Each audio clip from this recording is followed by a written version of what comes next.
Hi all, I'm Gabriela Houston. Welcome to my show where we talk about storytelling in all its forms. Today's guest is Stephen Aryan. He's an epic fantasy writer and the author of the Age of Darkness and Age of Dread trilogies. His first novel, Battlemage, was a finalist for the David Gemmell Morningstar Award for Best Debut Fantasy Novel and the winner of Hellfest Inferno Award in France. He has self-published and kickstarted his own comics, which we'll talk about later a little bit. And most recently, he published the first volume of the Persian and Mongolian history-inspired The Nightingale and the Falcon trilogy. So, hi, Stephen. Thank you for coming Hi, on the Gabriela. show. You are welcome. Most welcome. So I think maybe let's begin by talking a little bit about the trajectory of your writing journey, because you have quite a few books out. And how was the what was your writing journey like, and how do you see the sort of evolution of your writing as well? Oh, okay. So it took me a long time to get a literary agent and a long time to be traditionally published because when I started, self-publishing wasn't really what it is today. It didn't exist in the same capacity. So my goal was always to be traditionally published. I eventually, after over a decade of writing books and sending them out and being rejected over and over again, I eventually wrote a book that I couldn't find, that I was passionate about, that was full of lots of cool stuff that I wasn't seeing on the bookshelves at the time. And I sent that out as before, like all the other books before me that I'd done in the past. And that one drew the attention of an agent who wanted to see the full manuscript. Then she asked me to go and meet her in London, and that was my agent, Juliet. So I met her in 2013, started working with her on the book. We revised it for a year. Then we pitched it to Orbit Books, and they picked it up for a trilogy. And then that did very well, and I got a second trilogy. And then I've done a duology behind me, Coward and the Warrior with Angry Robot. And then I've started a new trilogy, Nightingale and the Falcon with Angry Robot again. So since 2015, I've had a book out every year apart from 2020, which is the year we don't talk about for obvious reasons. But the year didn't happen. Didn't happen. Nope. It just anything before between 2020 and now is kind of a blur. We don't know what you say. When you say the other day, it could be any time between now and 18 months ago, you know. But yeah, book one is out, came out in July. Book two is written. I've just done big, heavy edits on it, and I'm 2 chapters left from writing book 3. So the trilogy will be complete. It will be coming out next July, and then in 2025. So that'll take me up to 11 books. Wow, that is hefty. That is quite a backlist. So, I mean, when you said that when you were writing Battlemage, you sort of wanted to write something you didn't see on the bookshelf. Like, can you talk a bit more about that? Yeah, so it almost got to the point where reading fantasy, people were embarrassed by it. I remember when the Harry Potter books first came out, they had adult covers, so that an adult could be sat on a tube or a train reading it, and it wouldn't have these bright, colorful things because people were embarrassed to be seen to be reading it. And this, my books were a lot before then, but in that period, fantasy was almost, it had less of the fantastic in it. It felt more like historic fiction. And then you get a few hundred pages in, and then suddenly there's like a dragon or something. And I was like, no, I grew up reading really overt, in-your-face fantasy that had huge lots of magic, had non-human races that were purely created from the imagination of fantastic writers. They had, all sorts of really cool stuff that I wasn't seeing in the books. And I'm like, well, I want something like that.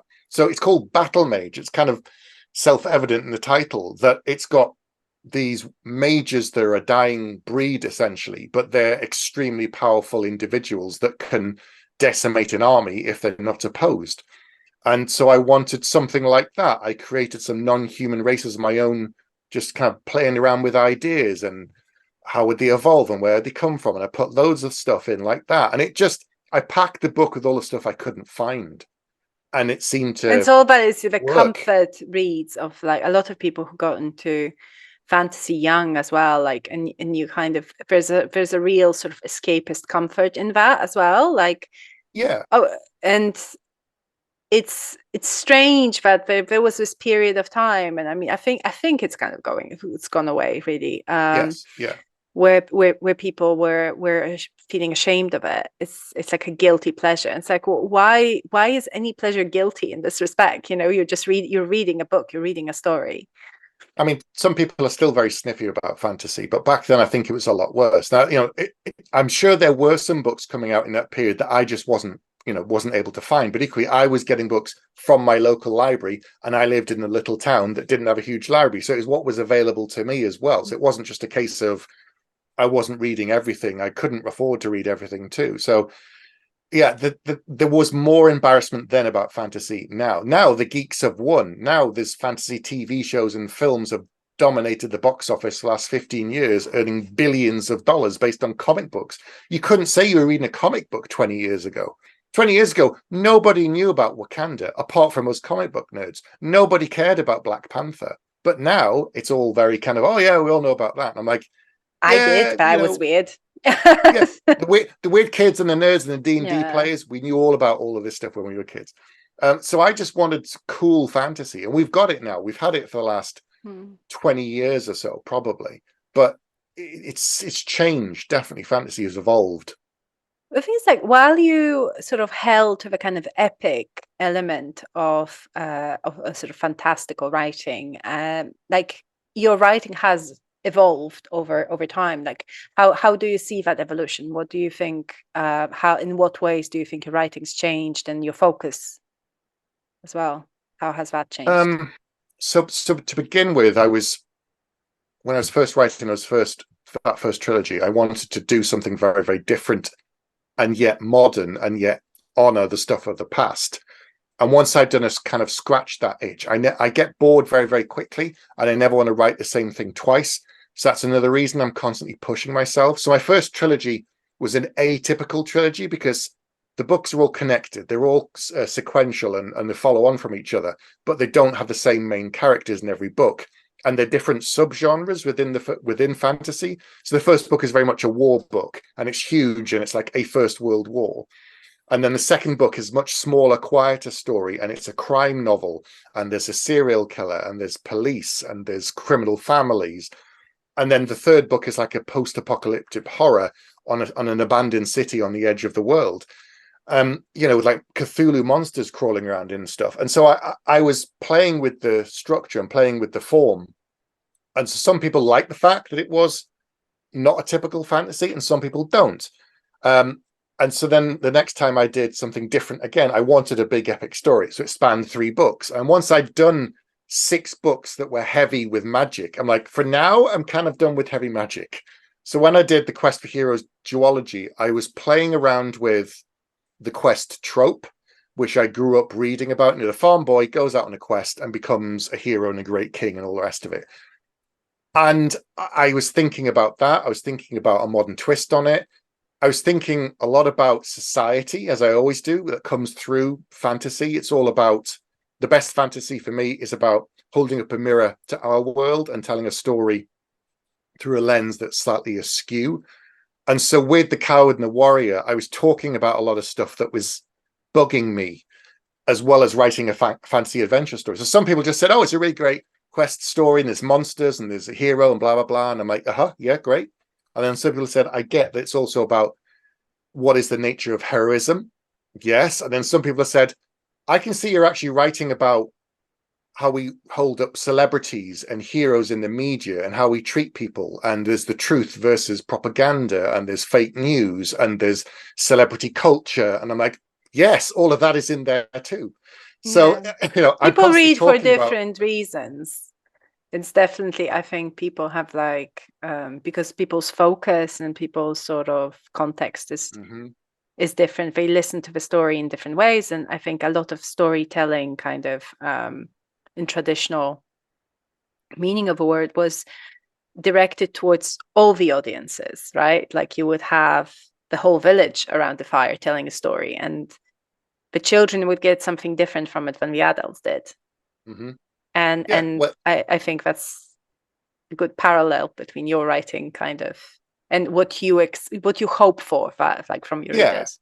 Like TV shows when I was growing up, they would cover all quadrants. There'd be some jokes in it that the adults would laugh at, and us kids just wouldn't get it. They'd be like, we say, why was that funny? They say, no, don't worry about it.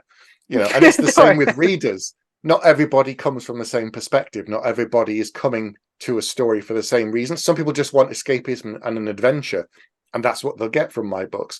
Some people will be scratching beneath the surface and they'll go in and think about it. Others won't, and I can't control any of that. But it's most rewarding for me when somebody they understand the book beyond the surface story. That's what I find most rewarding. So I did 2 adventure stories that were very different, 2 kind of quest-based stories, and then I wanted to do something different again.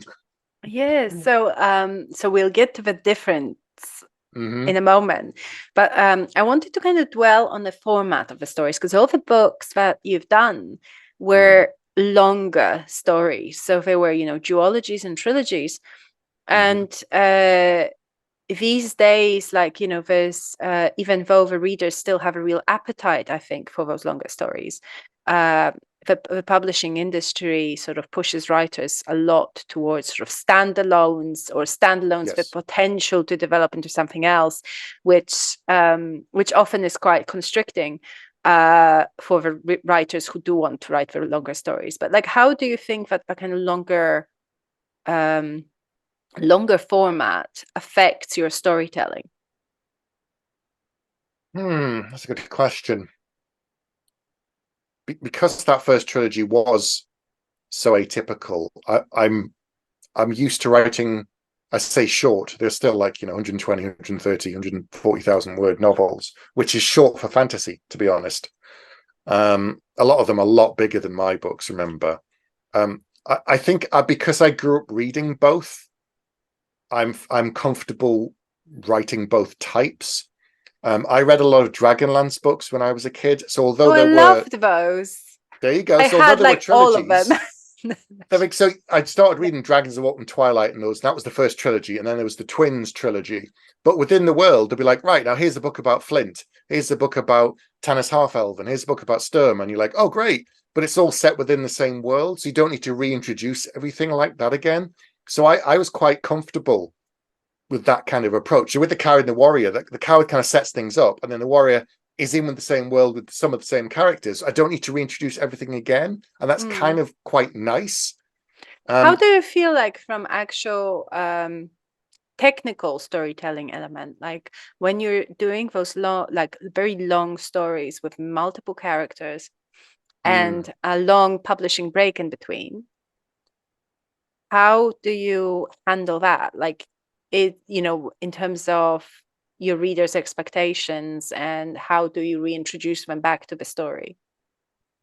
Well, what people have started doing recently, authors and publishers are asking them to do, is to have recaps in books, saying, especially with trilogies and stuff, and with the more complicated books, some readers expect it, even though we write them faster typically than 1 book per year.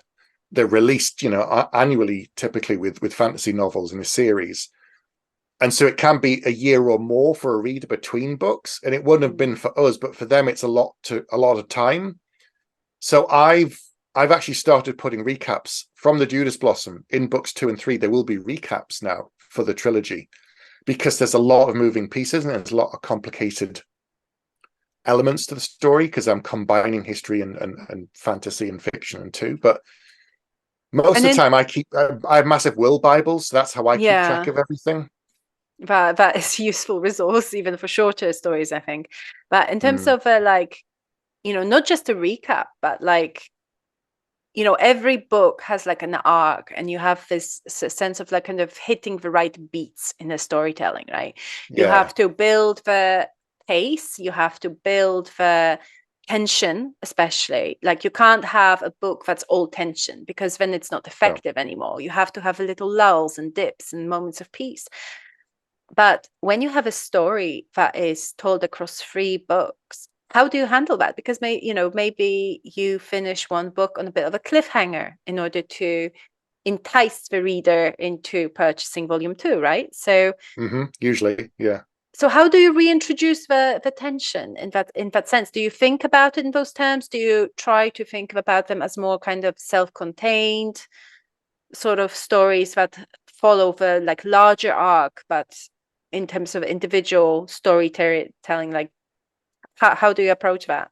It's a bit of both, because when I'm planning a longer series, typically a trilogy, I know what the ultimate end is. I know where everything kind of ends up, and I plan my books and I plan my series. I would think if you didn't, it would make it even more difficult to do that, to make each book satisfying in itself, because if it just kind of meanders and then it picks up in two and then it all pays off in three, you've had two really slow and boring books. And books are not hugely expensive, but they are a luxury. And so I'm conscious of giving people a rewarding story in every book. As you said, it has to have the peaks and troughs. It has to kind of build up some tension and fall away and rise and fall. And there has to be character growth and development. And if you've got a trilogy with the same characters all the way through, you have to be able to see the evolution of the characters. Like on a TV show, if you get to the end of series 7 of the old TV shows, 22 episodes a season, and you haven't seen the characters change, and it's like, well, what was the point? It just feels, if it's an adventure of the week. So with a novel, it has to have the same. And I think cliffhangers are good.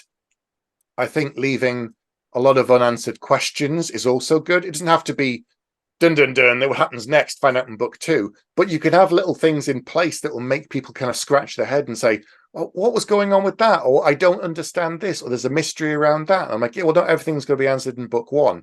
There has to be some information held back. But there again, you have to pay it all off. So the hardest book I've ever written until recently was my last Mage book. It was book 6, which is technically, the end of the second trilogy and the end of that world for now. I had to tie up 99% of those things. And that one took me so long. And it was a lot of fiddling and going back and referencing my own things, going, have I talked about this, or have I tied that off? Or what do I do? That is the cleanup sort of element of editing is the really hard one, isn't it? So let's move on to the sort of Judas Blossom, your most recent book. So can you tell us a little bit about it? Like what's the premise of the book? So it's historical fantasy. So it mixes real historical events with fictional events and fictional characters, and there's a little bit of magic in there, but not a lot. Having done 6 books, heavy magic, and then 2 with some, there again, there's a little bit in this, but it isn't the focus. There are characters based on real people, and then there are fictional characters too. So it's set in 1260 in 13th century Persia. And in this era, the Mongol Empire was actually starting to come apart a little bit. It's 80 years since Genghis Khan was the ruler and attempted to conquer the entire world. And in the story, which is part of history, his grandsons and other relatives were then controlling different sections of the Mongol Empire and were attempting to continue conquering other nations, which they did. And everyone knows about Kublai Khan, everyone knows about Marco Polo. They're very, very well-known characters, but nobody talks about the other kind of sections of the Mongol Empire. And so my story is set within the Ilkhanate, which covers modern-day parts of the Middle East and predominantly Persia. And so I've mixed real events and I dance around them, and I've moved some of the people and the timings to make it a more cohesive story. But it's essentially about the Mongols have won. They've conquered Persia, and it's about a small group of rebels with no army attempting to fight back against this engulfing, all-powerful empire from the inside and attempting to destroy them. And it was only after I started talking about it that I realized Star Wars. This sounds remarkably like Star Wars. It's just the way you describe it. I think like the book doesn't feel like Star Wars. I didn't twig it until I went, oh God, a group of rebels and an empire. Yeah, okay, I get it. Yeah. That's why Star Wars is so timeless, isn't it? And the Judas Blossom is a lovely book. I think it would be most aptly categorized as sort of historical fantasy. Like it's I think people call it like low fantasy, and like it doesn't have a huge amount of magic and sort of supernatural things happening. It felt more like a historical novel. It felt quite different to your other novels. So what prompted you to go into that direction? I wanted to stretch myself as a writer. I wanted to challenge myself. I wanted to do something different again. I wanted to lean into my Persian heritage. I've always been interested in the Mongol Empire, and all of these things just kind of came together. And I thought, this is an interesting period in history. This is a part of the world that nobody's done a historical fantasy series about before, ever. No one's ever done this before. So it's the first of its kind. There's been historical fiction novels about the Mongol Empire, but no one's ever done it about the Ilkhanate or made it fantastical. I mean, you said, it is low fantasy-ish in some ways. Like, I think about another very obvious comparison that's very, very different. Like, so there's a French author called Pierre Perval who did a story about the French Revolution, fantasy. But on the front cover, you've got a knight in armor riding a dragon. So, it is the French Revolution, but there's dragons. So straight away, there's going to be huge deviation from the events. And I wanted to do something that was more subtle, that danced between the raindrops of history and the events. So all of the tentpole events in the Judas Blossom are real. As the series goes on, it's more like one of them tankers. I'm steering you away from actual history because I'm introducing more fantasy, and the historians will get very upset by the second and the third book. But the first book, a historian could read it, and up to a point, they'll be okay with it. But there's still quite a lot in there that isn't real, that I've made up. But because I've blended it together apparently fairly well, people haven't noticed some of the stuff I've completely made up. They just think it's real. And I'm like, that's not real, and that's not real, and that's not real. Well, that's the thing. So, this new kind of more historical approach, as opposed to creating like a complete third world approach, it clearly demands a lot of research. So, aside from the just sheer volume of work that I'm sure you had to get through in order to give it this really authentic feel that it has, did you feel constrained by it in any way? Like, did you, as opposed to creating a whole new world, did you feel like you had to present certain things very truthfully? Absolutely, yes. Yeah. When we started initially doing very early edits, I talked to my editor and they'd say, can we change this? Can we change that? And I said, you can. However, because there's an enormous knock-on effect like dominoes in this book that I haven't had before. Before you could say, can we go here and then change this? And they'd be like, and I'd be saying, yeah, sure, we can change that in the story. With this, we couldn't do that. We couldn't say, can we just skip this bit or not have that? And I'm like, well, we can skip it. We still have to refer to it because it's important to the rest of the story. The second and the third books are less so, but this one was a lot tighter and it was a lot more difficult. So in some ways it was easier to plan because I had certain things I had to hit, like a slalom skier. I had to kind of duke between them, but I was able to bend the story away, but then I had to kind of catch the thing and then go back round again. So the Judas Blossom was the most challenging book I've ever written. It is still, I think, because I was dealing with a lot of history, a lot of facts, but then I had to also round some of the edges off. We talked about this before, where you have to present it in a way that a modern audience can understand it. And predominantly the people who will be reading this are an English-speaking audience. So I've sanded off some of the corners on purpose, because my fear was, for many people, this will feel like secondary world fantasy because they don't know the land, they don't know the customs, they don't know the culture, and they don't know the people. So it'll feel very, very alien. And that can be a barrier. Like if I start a brand new fantasy book by a brand new author and I don't know their style and I don't know anything about their world, it takes me a bit of time to get into it and be familiar with it. If I pick up the 7th Robin Hood book, I know exactly what I'm getting. I love it. I'm in. I'm straight away. I'm there. But if I pick up by someone else that they don't know, it's like it takes an adjustment. So the more, my fear was, the more barriers I put in place in this world, the more it would slow the readers down, like they're running the hurdles. So I just took away some of those hurdles so they could get into the story, get into the characters, and worry less about, well, what does that mean? What does this mean? I don't understand this term. I don't know what that means. And they just get pulled out the story. And I don't want that. I want them to be immersed in it. I think there's somebody called it, I don't know who coined it, but the exposition tax on introducing cultures that Western readers and Anglo sort of centric readers are less familiar with. And especially, there is a certain sort of exposition tax in all historical novels, one could say. Because outside of a very narrow group of people will not have a context for, why people behave the way they do, how they do things and stuff like that. So how much of that did you feel compared to your other writing? Yeah, there's definitely some of that. So there are some things in there that certain customs and cultural things that I've explained, but I haven't named them, even if they have a name within that culture. So there's a thing in Persian culture where it's, say, if you've gone to a restaurant, two people, and one would offer to pay the bill, the other person would also offer to pay the bill. It's like, no, I'll pay. No, I'll pay. And it's a very kind of personal thing. They mean it, but they don't also mean it. But it's expected. It's required. And there's a name for it in Persian. But I didn't say any of that. I just kind of had a couple of people doing it and talking a little bit about it, but I didn't go into tons of explanation. I didn't kind of turn to camera and say, this is this thing, this is what people do, this is how it is.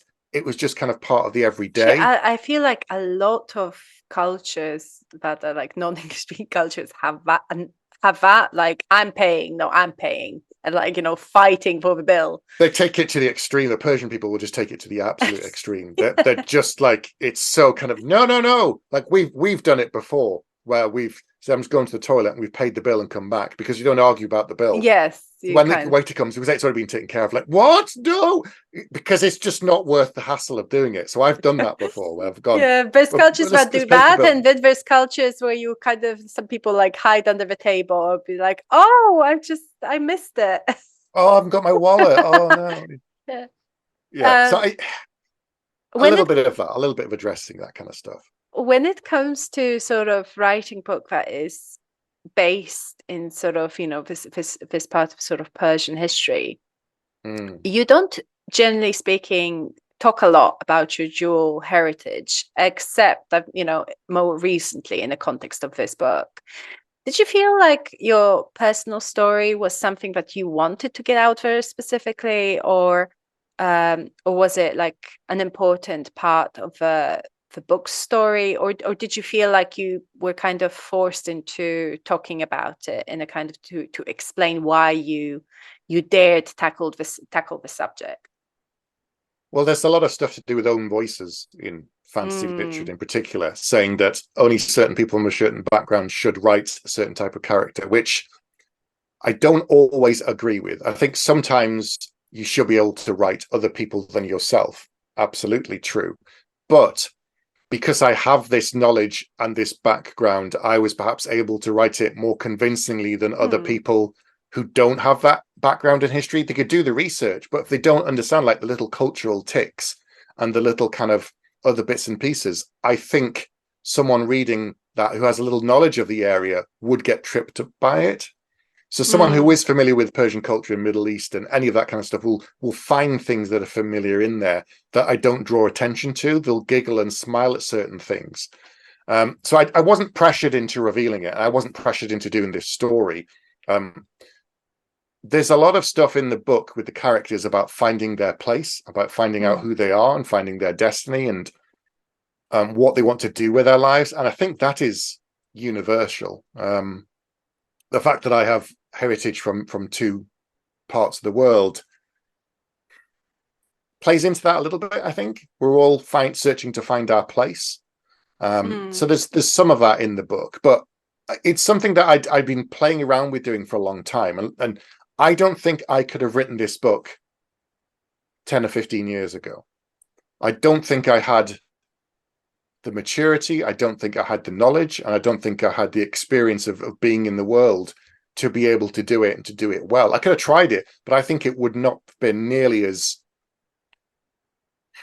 thoughtful or perhaps not quite as clean. I think there's a lot of technical things, but obviously there's the technical aspect of your skill set as a writer, developing your ability to research, having been improved by years of doing this. But do you feel like your attitude to your own sort of dual heritage has changed over the years and like influenced how you approach your characters? Probably, yeah, it probably has. It's one of these things like people say, "Where are you from?" And that's it's not usually a loaded question for most people, but I think it's one of these things that because I have so many elements to my background, I can answer that in a number of different ways depending on who I'm talking to. I've had conversation with people where I've said 3 or 4 words, and they've said, "What part of the northeast of England are you from?"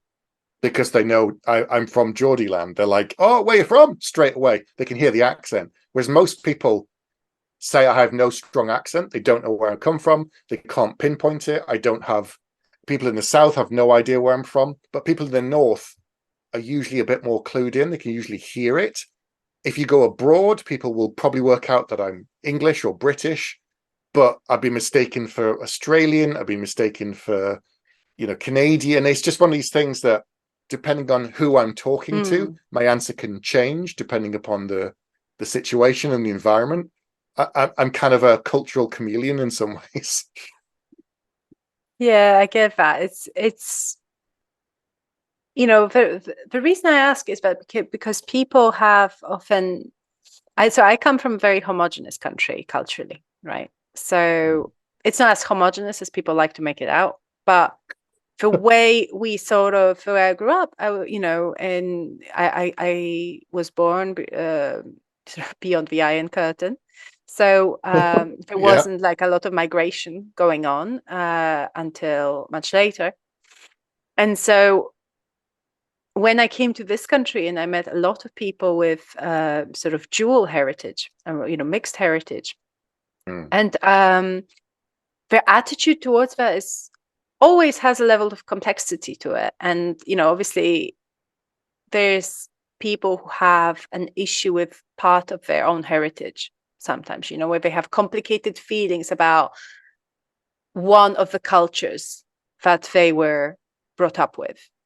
And on the one hand, they have a lot of affinity to it, and there's elements of it that they feel proud of and they embrace and they kind of try, but that itself required them to mature, to be able to look past the certain things that they do not like and do not sort of maybe necessarily approve of, or things that they felt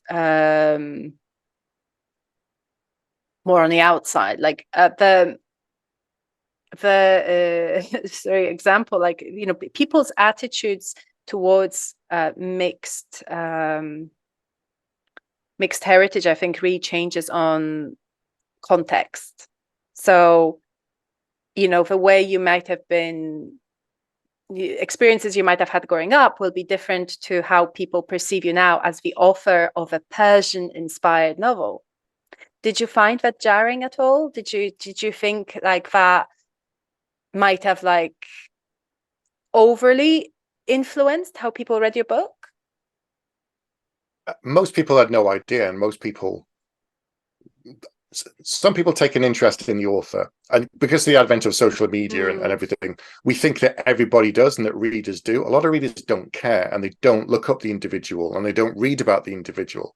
They just pick up the book and read the book. And there again, they don't care if it's a known voices book or not. Those within the community would probably be paying more attention to that kind of thing. But beyond that, most people wouldn't really be interested in my heritage and my history. If it lends something to the story and they think it's interesting, they might go and do some more research, or they find because this is a mix of historical fiction and real stuff, they might then go and read other stuff around this. Or some people have said, I've read the book, now I want to know about some of the actual events that happened during this period. And that's great. I'm happy if someone wants to go and do that. They can realize what I've borrowed and what I've made up.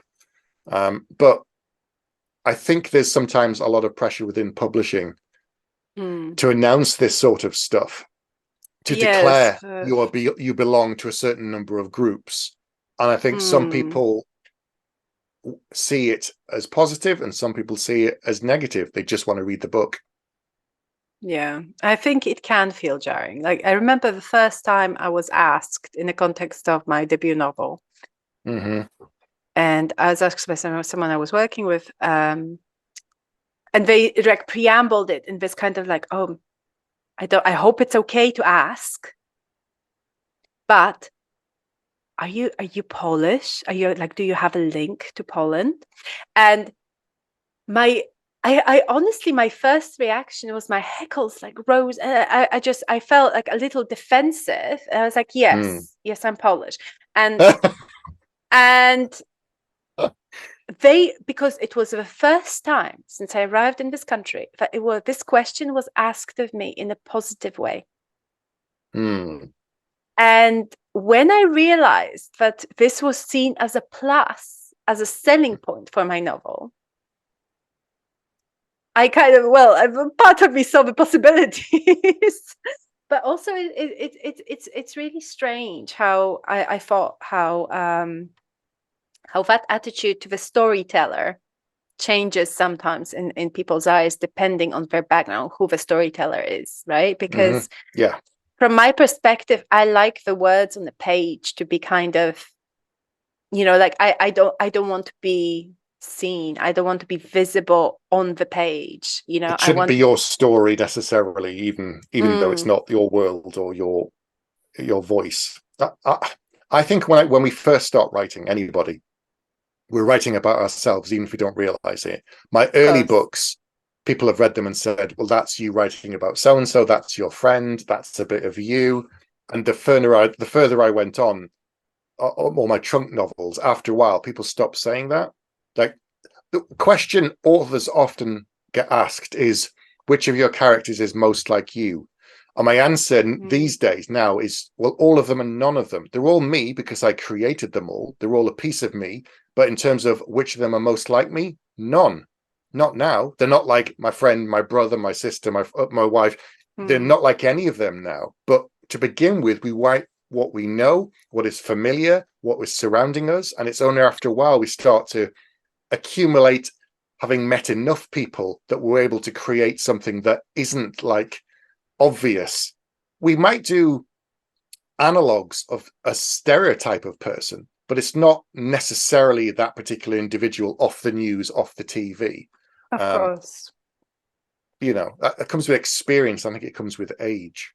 I think that question is it's one of those questions like, like who would you like to play your characters in the movie?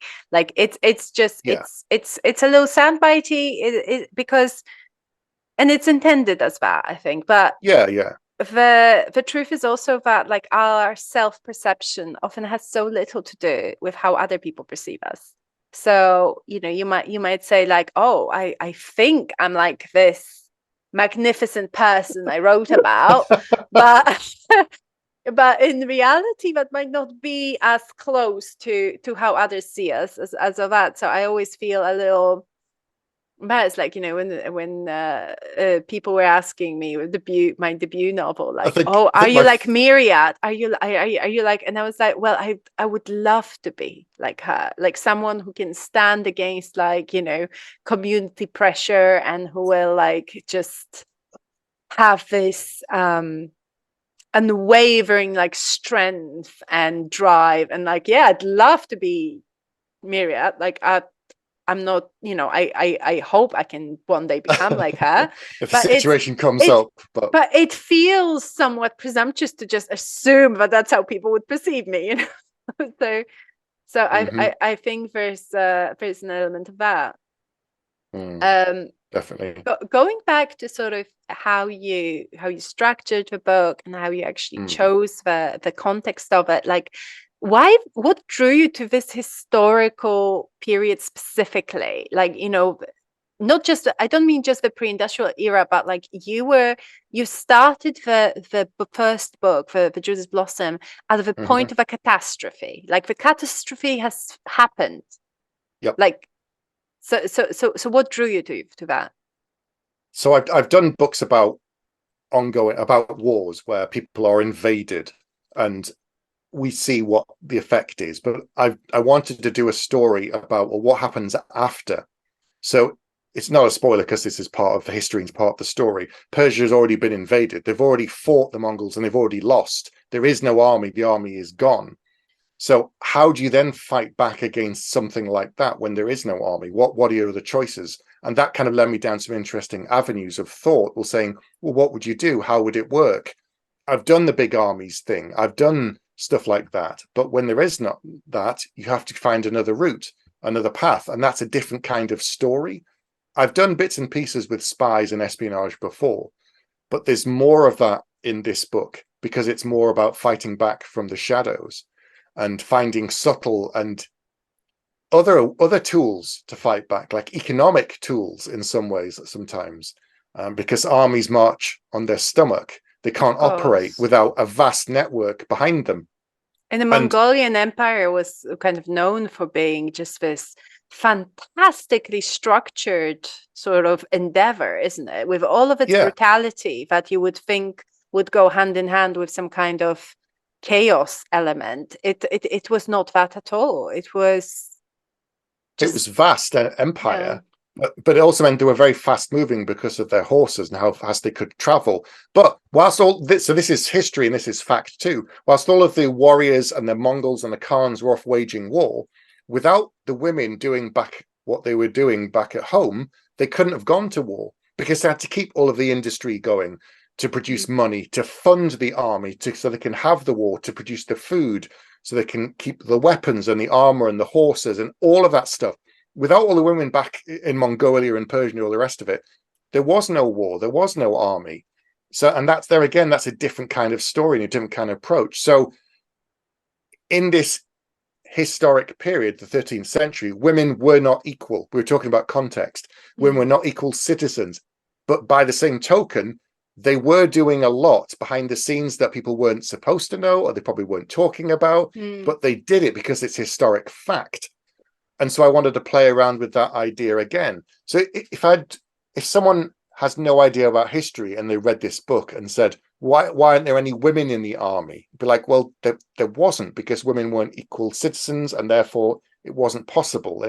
That's history. And even though while it is historic fantasy, I want it to be realistic up to a point.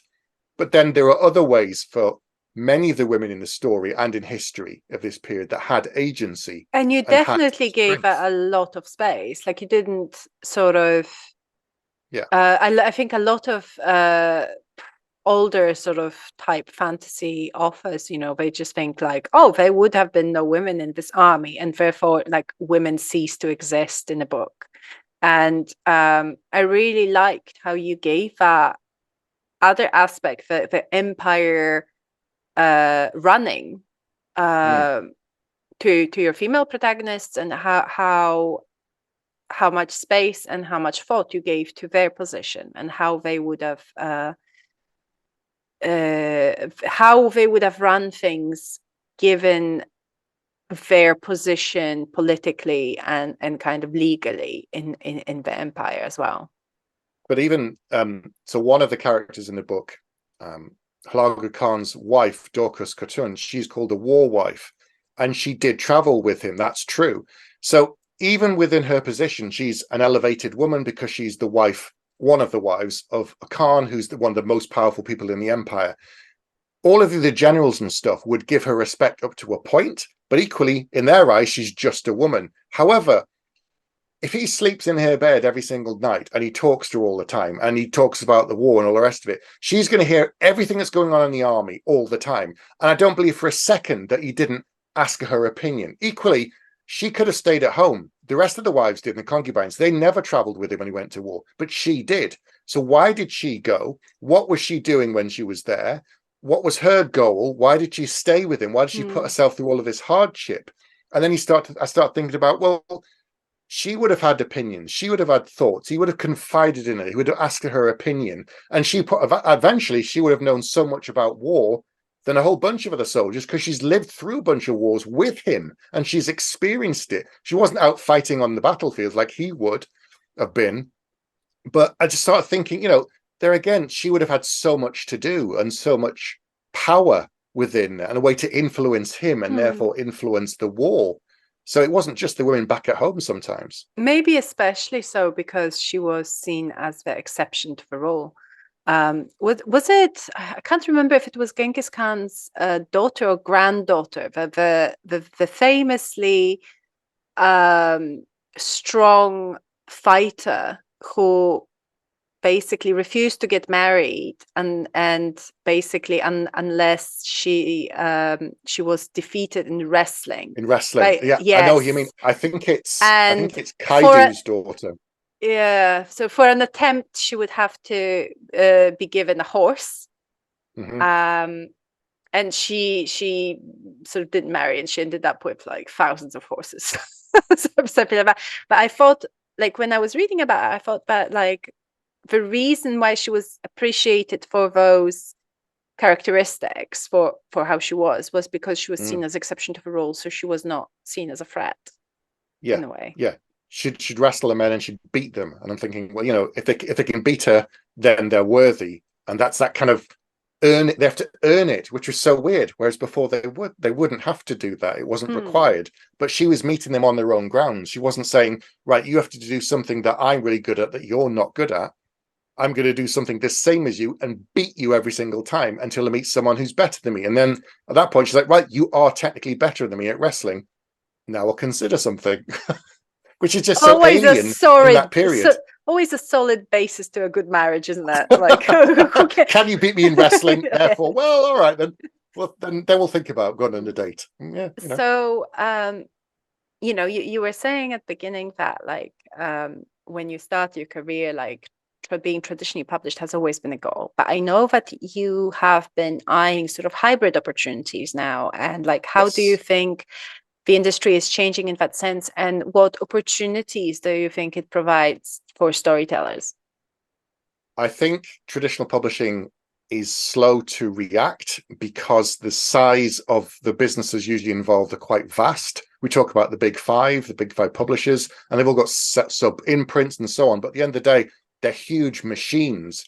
And so it takes a long time for change to come about. I think some smaller publishers can respond and be a lot more agile and nimble to changes in the industry. But even they, I think, are constrained by certain rules and procedures and layers of bureaucracy. I think self-publishing or indie publishing, whichever term you prefer, offers writers the opportunity to tell a story in any way they kind of see fit and not be constrained by the same rules in some way. If I want to write a 200,000 word fantasy novel, I can do it. It could be 300,000 words, and that is fine. With a traditional publishing fantasy novel, you can still get them, and you do, but they're kind of the exception to the rule again. The bigger boys and girls can write those novels, but they have a built-in audience. If you debut your fantasy novel and it's 400,000 words, that's 1 in a million. That just doesn't happen every day. Equally, if you debut with a 10-book that's a ready-made trilogy. You know, that's it. Like if you come in and go, right, it's going to be a 10-book series and the first book is 350,000, that is so uncommon. Now it was like, well, we'll start with a trilogy. We see how it does.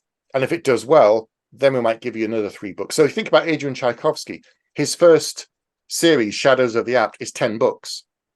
Now, when he went, I think this is true, when he went to the publisher, he already had 4 done. And they gave him a contract, I know this, for the first 4. And they said, if these do well, you'll then get another 3. And if they do well, you then get another 3. And that's how it worked. And he got the 10-book series. But that just doesn't happen. Like, you know, there were apocryphal stories that turn out to be true about extremes where someone sent in a sample and it led to a whole series being signed off before they've seen the whole first book. For most of us, it's like standalone with series potential or a trilogy. And if it does well, you'll get something else, maybe another trilogy. But if I want to write more than 1 book a year, that is difficult unless I have contracts with more than 1 publisher. Then you have to be careful about not cannibalizing marketing, your own readers. And if you write across different genres, self-publishing allows me to do a lot more and control a lot more. If I want to say, can we do an ebook sale? It has to be rung up the flagpole and it'll take a bit of time. Whereas if I'm self-publishing it, I've done it. It's now on sale for 10 days. But similarly, it requires a lot of legwork. And I think, you know, the fact that you are so experienced in publishing in general, like that gives you it gives you a different kind of insight about where to start, and like, so you can use those opportunities to your advantage rather than using, because complete lack of constraint can hinder, I think, as Yes. well. So, when you're talking about a 400,000 word book, you can, I think there are few stories that need that kind of, when we're talking one volume rather than a series. I don't think there's that many stories that like are 400,000 words that couldn't use a little bit extra cutting, I agree. Yeah. because from a reader perspective. So I think that lack of restraint can also hinder in the storytelling process, because in the end we're trying to tell a story, right? You're trying to entertain your reader, and there's an element of there's obviously the artistic expression element, and then you have the, am I still doing my primary job of entertaining my audience? Yeah. I think as a self-published author, you have to be mindful that the book needs to be as good as possible, that people can't discern the difference. If you just edit it yourself and send it out, it will look amateurish and people will treat it in such a fashion. Whereas there are some great self-published books that have gone through the same editing process, have fantastic covers, and are completely indistinguishable from tradition. Yeah. And that's the kind of book that I want to read. If the story is good, I don't care if it's self-published or not. If it's just if it sounds interesting to me. But there again, if someone self-published an indie book and they say, right, it's the first of 17, I'm already not going to read it. I don't have the will to jump into a 17-book series. I don't have the time. But some people will start with that, and I'm like, that kind of seems like you're shooting yourself in the foot, even on a self-published approach. They can do it, and they can put 2 or 3 books out a year, and some people do it. But I'm like, as a reader, I'm not willing to engage in that with sight unseen of a series, I think there's a balance to it. I think it's there's something to be said for people knowing what to expect. So, we're mentioning Robin Hobb. So she wrote, I don't even know how many trilogies, but they were I've got all someone behind me.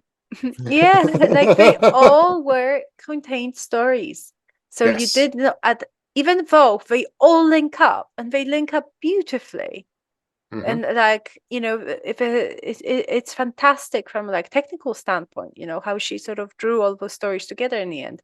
But at no She point, didn't plan that from the beginning. She didn't say, right, yeah, I'm with Assassin's Apprentice. She's like, right, this is going to be 18 books. She did not do that. exactly. I'm very, very confident she did not But plan it it that way. it doesn't feel forced, and No. but it also doesn't feel like a false promise at any point. You don't feel like, you told me this was going to be a trilogy, but we have this cliffhanger, like, and that is something that I think publishing houses have been slightly more guilty of recently, where there's been quite a lot of books where I started reading them and they were marketed as standalones. Like there was no sense that this was going to be a series. Whereas in the past, you would have like this is a trilogy, right? Yeah. Straight off, or like, with your books, this is a trilogy, this is a duology. Whereas they were like, this is just, the only thing marketed was the title of the book. So as a reader, you pick it up as a standalone, and then we have a cliffhanger at the end. And then in the worst case scenarios, the publishers, feel dissatisfied with how the sales went, and then they just don't do volume 2. But they feel like, oh, well, we didn't advertise it as a trilogy, so we're not technically lying. But you ended the book on a cliffhanger. So you're, in that sense, traditional publishing houses can really hurt the offer brand, right? Because the story is unfinished, and it's kind of, the blame gets laid on the writer's door. Yes. So I think it's so important from a reader's perspective to kind of be cognizant of that fact. There's a lot I still need to learn about self-publishing, and I'm talking to people all the time and learning from them, because it is very different in some ways. So I'm not going to push the button on putting the book out until I'm confident that I know enough at least to have a good first attempt. But again, I don't need to rush it. I'm going to try and do it in parallel with my other books, and just work on it at my own pace as well. And you have already dipped your toes in self-publishing by kickstarting comic book. So do you want to say something about that? So yeah, I did indie comics for a few years there again. I've done, me and a friend produced a comic, and then we kickstarted something for the first issue, and it did really, really well. It was like a sci-fi comic book, and we wanted to see how people would feel about it. And we achieved our goal, and we got a good feedback and got a good response. And then we just tried to keep progressing, but unfortunately, the artist ran into problems. So we went and moved on and did other things, but the feedback we got from it was really positive from readers. So yeah, I've done self-published comics, I've kickstarted comics, I've written a lot about comics as well and stuff. So, but this is very different. I don't want to kickstart my book. I think I'm going to just manage the whole process myself, editing, cover, deal with all of that behind the scenes, and then just put it out as an ebook. And the printer on demand method is now possible for a physical book. I don't need to have a warehouse full of books. I don't need to order 100 books and have them sat here and post them out. There again, self-publishing back in the day was that. It was vanity press. You print the books yourself, you have them sat at home, someone buys it, and you post it out the door, and you wait for the stock to go down to get your money. You don't need to do any of that these days. So technology has definitely advanced massively. There's, I think, an element also in self-publishing of basically you have to pick up a lot of different skills unless you have an unlimited budget for, you know, a PR company and whatever, and I don't think many people do. You have to learn how to navigate book marketing and book promotion, which is beneficial to all writers, traditionally published in indie, but I think it requires a different approach to storytelling as well, because you need to be able to entice your readers in a different way. You have to kind of give them just enough that they will want to come. Yeah, come back and keep reading. Yeah. So what's next? There's a lot to learn. So just to sort of tie up, like what's next after this trilogy? What are you thinking? Early next year, I'll be having a conversation with my agent, and I have a couple of standalone ideas, actually. So one of them is completely standalone, self-contained. There is no follow-on. And the other one is a standalone fantasy novel set within a brand new world of my creation that has the potential to do more adventures with the same group of characters. But as you said, it's a self-contained adventure, a couple of little threads, but it doesn't end on a cliffhanger. It ends on something that's satisfying, but the next book, it's one of these things where I think in theory, if I did a few of them, you could read them in any order. But if you did read them in the order they were put out, you'd get more from it. I think that's an approach I want to try for a little bit. But these are conversations I need to have with my agent and then with my editor, and we'll see what they say. Exciting. I can't wait to hear more about it. Well, thank you for coming on the show, Stephen. So it's been lovely talking to you, and can't wait for the second part of the Nightingale and the Falcon trilogy. You want to hold up the Judas book for us to see? There's the Judas Blossom. Beautiful. Look at beautiful cover. Thank you, and good night. So if you like the show, please hit the subscribe button. It really helps the channel, and maybe that notification bell too. And see you again next week.